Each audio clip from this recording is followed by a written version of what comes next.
শুরুতে যে খবর আমরা নজর রাখবো, রেড রোডে ঈদের মঞ্চ, সেই মঞ্চে দাঁড়িয়ে থেকেও বিভাজনের রাজনীতি মমতা বন্দ্যোপাধ্যায়। কেন ধর্মীয় মঞ্চকে রাজনীতির জন্য ব্যবহার করছেন মমতা বন্দ্যোপাধ্যায়? কেন এই কথা বলছি, আগে শুনুন আজ রেড রোডের মঞ্চ থেকে কি বলেছেন মমতা বন্দ্যোপাধ্যায়। चुनाव का टाइम में आप चुन चुन के मुस्लिम लीडर को फोन करते हैं और करके बोलता है क्या चाहिए। हम बोला कुछ नहीं चाहिए, वो लोगों का हिम्मत से काम लेना है, वो लोगों को वादा होता है, वो लोगों को प्यार को मोहब्बत को छीनना इतना मुश्किल आसान नहीं है। অনেকের মধ্যে প্রশ্ন আছে, এনআরসি হবে কিনা, সিএএ হবে কিনা, আবার uniform civil code uniform civil code নিয়ে আসছে, আমরা মানব না, গায়ের জোরে মানব না, গায়ের জোরে মানব না, গায়ের জোরে মানব না।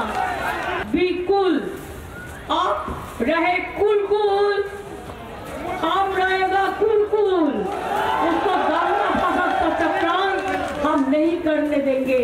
याद रखना, कोई भी दुष्टुमी हो, যতই বদমাইশি হোক, যতই চক্রান্ত হোক, যতই টাকার খেলা হোক, যতই নোংরামি হোক, যতই হোক, মনে রাখবে आपका ईमानदारी, আপনাদের ইমানদারি আমাদের বাংলায় মামাটি মানুষকে অনেক শান্তিতে রেখেছে, ভালো রেখেছেন।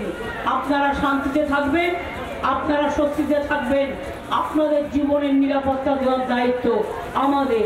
তার কারণ আমরা থাকতে আপনাদের কেউ কোনো রকম অত্যাচার করতে পারবে না। একটা লোক বাইরে গেলেও আমরা কিন্তু তাদের নিয়ে আসি, পরিযায়ী শ্রমিকদের। যে খবরে নজর রাখতে হচ্ছে, সিবিআই এখন আর অস্তিত্ব নেই বলছেন রাজ্যের মন্ত্রী ফিরহাদ হাকিম। এখন সব কিছুতেই সিবিআই। ফিরহাদ হাকিম বলছেন পুলিশকে এখন মানুষ ভয় পায় না, পুলিশকে এখন মানুষ ভয় পায় না বলছেন ফিরহাদ হাকিম। ট্রাফিক পুলিশকে যেমন মানুষ মানে না, সিবিআইকে তেমন মানবে না। পুলিশকে ভয় না পেলে সেটা গর্বের না লজ্জার, এই প্রশ্নই উঠছে। কেন পুলিশকে ভয় পায় না জনতা? এটা তো শাসকের ব্যর্থতা। কি বলছেন ফিরহাদ হাকিম, শুনবো। এখন আর সিবিআই এর কোনো অস্তিত্ব নেই। তার কারণ ওই জুজুর ভয় একবার হয়, দুবার হয়, তিনবার হয়। এখন তো সিবিআইকে যা তৈরি করে দিয়েছে বিজেপি, এখন ট্রাফিক পুলিশকে যেরকম মানুষ আর মানে না, সিবিআইকেও মানে না। ট্রাফিক পুলিশকে যেরকম আমরা খুব সিরিয়াসলি ভয় পাই না, আগে সিবিআইকে আমরা ভয় পেতাম। একটা সিবিআই মানে বছরে 2 বছরে একবার একটা সিবিআই হতো, সিবিআই হচ্ছে। এখন কিছুটা চ্যানেলে সিবিআইকে ভয় পায়, কিন্তু মানুষের মধ্যে আর সেই এটাও নেই। তার কারণ তাদের কোনো নিট ফল নেই, আজ পর্যন্ত কোনো ইনভেস্টিগেশনের ফল নেই। সুতরাং আমরা অত চিন্তা করব কেন? একদিকে ফিরহাদ হাকিমের দলনেত্রী বলছেন ইডি ধরে নিয়ে যাবে, সিবিআই ধরে নিয়ে যাবে। ফিরহাদ হাকিম বলছে সিবিআই কে এখন মানুষ ভয় পায় না। সেটা বলতে গিয়ে আবার দলনেত্রীর মন্ত্রক, যে পুলিশ মন্ত্রক, তারই পুলিশকে ছোট করে ফেলেন ফিরহাদ হাকিম। রেড রোডের মঞ্চ থেকে একের পর এক উস্কানিমূলক বক্তব্য সকাল থেকে আমরা শুনে যাচ্ছি। আর এই পুরো বিষয়টা নিয়ে আমাদের সঙ্গে রয়েছেন বিজেপির রাজ্য সভাপতি সুকান্ত মজুমদার। সুকান্ত মজুমদারের সঙ্গে রয়েছেন আমাদের অ্যাসিস্ট্যান্ট এডিটর ঈশান দেব বন্দ্যোপাধ্যায়। চলে যাব সরাসরি ঈশান দেবের কাছে। ঈশান, মমতা বন্দ্যোপাধ্যায় আজকে বলেছেন যে আমি ঈদের কোনো প্রোগ্রাম মিস করি না, এবং বেছে বেছে ভোটের আগে একটি নির্দিষ্ট সম্প্রদায়কে টার্গেট করা হচ্ছে, এমনটা উনি মন্তব্য করেছেন। সেই সম্প্রদায়ের নাম করেই বলেছেন। তো এইটা নিয়ে কি বলবেন, যে উনি এই ঈদের দিনেও এই মঞ্চ থেকে কি একটা বিভাজনের চেষ্টা করছেন? দেখুন, ঈদের দিনে ঈদের মঞ্চকে একটা ধর্মীয় মঞ্চ, তো সেই মঞ্চকে রাজনৈতিক কাজে ব্যবহার করছেন। এবং উনি ঠিকই বলেছেন, ঈদ তো উনি মিস করেন না, কিন্তু রাম মন্দিরটা মিস করে যান। রাম মন্দিরে ওনাকে ডাকা হলো, উনি গেলেন না।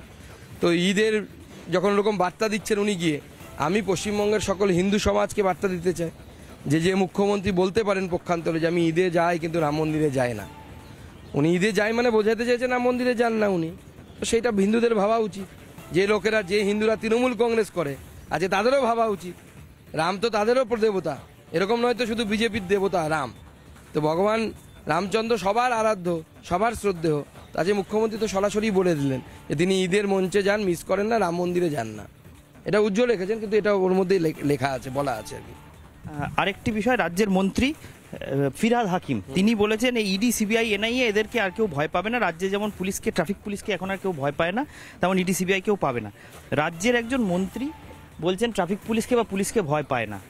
কার ক্রেডিট এটা? কি কার গর্বের বিষয় যে বলে না যে মানুষের যখন বিনাশকালে বিপরীত বুদ্ধি, নিজের গোলেই গোল মারছে সমানে। গোলটা যে উল্টো দিকে দিতে হবে নিজের গোলে না মেরে, এবার বুঝে যাচ্ছে তো বিনাশকালে বিপরীত বুদ্ধি হয়। তো পুলিশকে যদি ভয় পায় না রাজ্যের মন্ত্রী বলছে, তাহলে ভালো। আমরা জনগণকে বলবো, বিশেষ করে বিজেপি কর্মীদেরকে বলবো পুলিশ দেখলেই থাবড়াবেন। তাহলে এটা পুলিশকে ভয় পায় না, এটা কি ববি হাকিম গর্ব করে বললেন না কিভাবে? ওনার ওখানে তো মিনি পাকিস্তান, ও তো ভয় পাওয়ার বিষয়ই নেই। পুলিশ, পশ্চিমবঙ্গ পুলিশ ওখানে কাজ করে না, ওর বাইরে কাজ করে। মিনি পাকিস্তানে ঢুকলে তো পাকিস্তানের পুলিশ কাজ করবে, সেই জন্য হয়তো ভুল করে বলে ফেলেছে। কিন্তু গোটা রাজ্যে তো এখনো পুলিশকে মানুষ ভয়ও পায়, সম্মানও করে, যারা সৎ পুলিশ, যারা নিরপেক্ষভাবে কাজ করে। যারা নিরপেক্ষভাবে কাজ করে না, দালালি করে, তাদেরকে দালাল মনে করে। আমরা শুনলাম সুকান্ত মজুমদারের বক্তব্য, বিজেপি রাজ্য সভাপতির বক্তব্য। ঈশানদেব চট্টোপাধ্যায় আমাদের অ্যাসিস্ট্যান্ট এডিটর কথা বললেন সুকান্তর সঙ্গে। তবে সব থেকে বড় কথা, এই মুহূর্তে দাঁড়িয়ে থেকে রেড রোডের মঞ্চে আজ সকাল থেকে যে ধরনের বক্তব্য আমরা শুনলাম, তারপর নিশ্চিতভাবে প্রশ্ন উঠছে এই রাজ্যে বিভাজনের রাজনীতিটা আদতে করছে কে? রেড রোডের মঞ্চকেই কেন বেছে নেওয়া হলো বিভাজনের রাজনীতির জন্য? কার্যত তো গুজব ছড়ানো ভাষণ, সঙ্গে তীব্রভাবে সরাসরিভাবে ভোটের জন্য রাজনৈতিক প্রচারও চলছে একটা উৎসবের মঞ্চ থেকে, যেখান থেকে সিবিআই, ইডি সবাইকে টার্গেট করা হচ্ছে, সবার বিরুদ্ধে বলা হচ্ছে উৎসবের মঞ্চ থেকে। কোন আতঙ্কে, কোন শেষের ঘন্টা শুনতে পেয়েছেন মমতা বন্দ্যোপাধ্যায় যে এইভাবে উৎসবের মঞ্চকে তিনি রাজনীতির জন্য কাজে লাগিয়ে ফেলেন? আমাদের সঙ্গে এই মুহূর্তে টেলিফোনে রয়েছেন সিপিএম নেতা সুজন চক্রবর্তী। সুজনবাবু, আপনাকে স্বাগত। রেড রোডের মঞ্চে একের পর এক যে বক্তব্য মমতা বন্দ্যোপাধ্যায় রেখেছেন, যা হয়তো মানে আমরা সাংবাদিকরা সাংবাদিকতার খাতিরে, শান্তি রক্ষার খাতিরে মুখেও আনবো না। এই বিভাজনের রাজনীতি, ইডি সিবিআই আতঙ্ক, কেন শেষের ঘন্টা শুনতে পাচ্ছেন মমতা বন্দ্যোপাধ্যায়? দেখুন, আজকে যা বলেছেন, প্রথমত রেড রোডের প্রোগ্রামের যে বিবেচনাবোধ থাকা উচিত, সেই বিবেচনাবোধ রহিত হয়ে যাচ্ছেন শাসক দলের নেতারা। এটা খুবই খারাপ, এটা কখনো চলে না, এটা কখনো চলে না, এটা খুবই খারাপ হচ্ছে। ট্রাফিক পুলিশকে মানুষ মানে না, কে বলছেন? রাজ্যের মঞ্চে মানছেন। উনি বুঝতে পারছেন তো যে পুলিশের হালটা কোথায় এসে দাঁড়িয়েছে?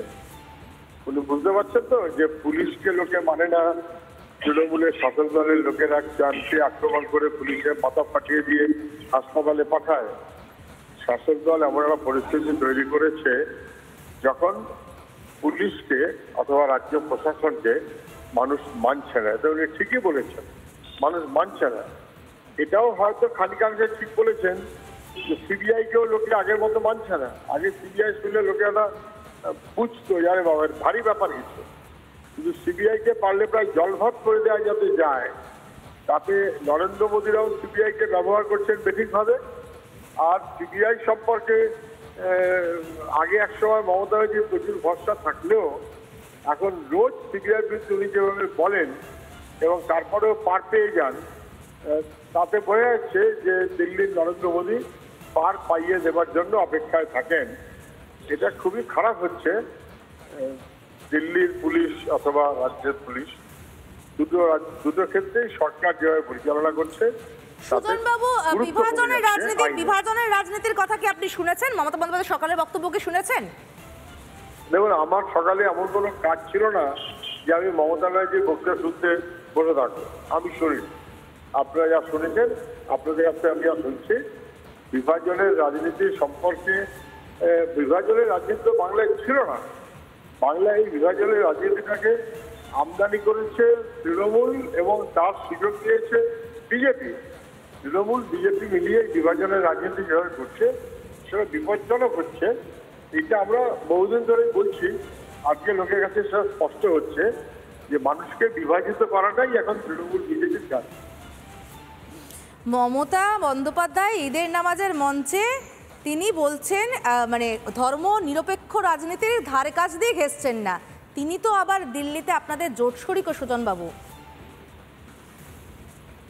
আমি জানি না আপনাদের রোজ কেন মনে হয় জোট শরিক, যে রাজ্যে তৃণমূল নেই সে রাজ্যে তৃণমূল জোট শরিক হতে পারে, যে রাজ্যে তৃণমূল আছে সে রাজ্যে তৃণমূল জোট শরিক নয়। এটাকে কি জোট শরিক বলা হয়? আমি জানি না। আবার রিপিট করছি, যে রাজ্যে তৃণমূল নেই সে রাজ্যে তৃণমূল নাকি জোটের শরিক। বিহারের তৃণমূল কি আছে, উত্তরপ্রদেশের তৃণমূল কি আছে, দিল্লিতে তৃণমূল কি আছে, মহারাষ্ট্রের তৃণমূল কি আছে, তামিলনাড়ুতে তৃণমূল কি আছে? যেখানে তৃণমূল নেই সেখানে নাকি ওরা জোট শরিক, কিন্তু যেখানে তৃণমূল আছে পশ্চিমবাংলা সেখানে ওরা জোট শরিক নয়। সবাই বুঝতে পারছেন, এটা রোজ একই কথা বলে বলে বিভ্রান্ত করার মানে হয়। বোঝা গেছে। অনেক ধন্যবাদ। সুজন চক্রবর্তী ছিলেন আমাদের সঙ্গে, অস্বস্তি এড়াতে পারলেন না, বলে দিলেন যেখানে যে রাজ্যে তৃণমূল আছে সেখানে জোট শরিক নয়। তাহলে তৃণমূলের সঙ্গে জোটটা ঠিক কোথায় বোঝা গেল না। সন্তু, সুজনবাবু যে কথাটি শেষ করছিলেন ফিরহাদ হাকিমের কথা, একদমই তাই। এবং তিনি বলছেন যে এখানে যেমন পুলিশের কোনো অস্তিত্ব নেই, পুলিশকে ভয় পাচ্ছে না, সেটা লজ্জার। সিবিআইয়ের এখন আর কোনো অস্তিত্ব নেই বলছেন রাজ্যের মন্ত্রী ফিরহাদ হাকিম। এবং এটা বলতে গিয়ে সেখানে বলছে যে পুলিশকে এখন মানুষ ভয় পায় না, ট্রাফিক পুলিশকে যেমন মানুষ মানে না তেমনি সিবিআইকেও মানে না। ফিরহাদ হাকিম কি বলছেন এটা?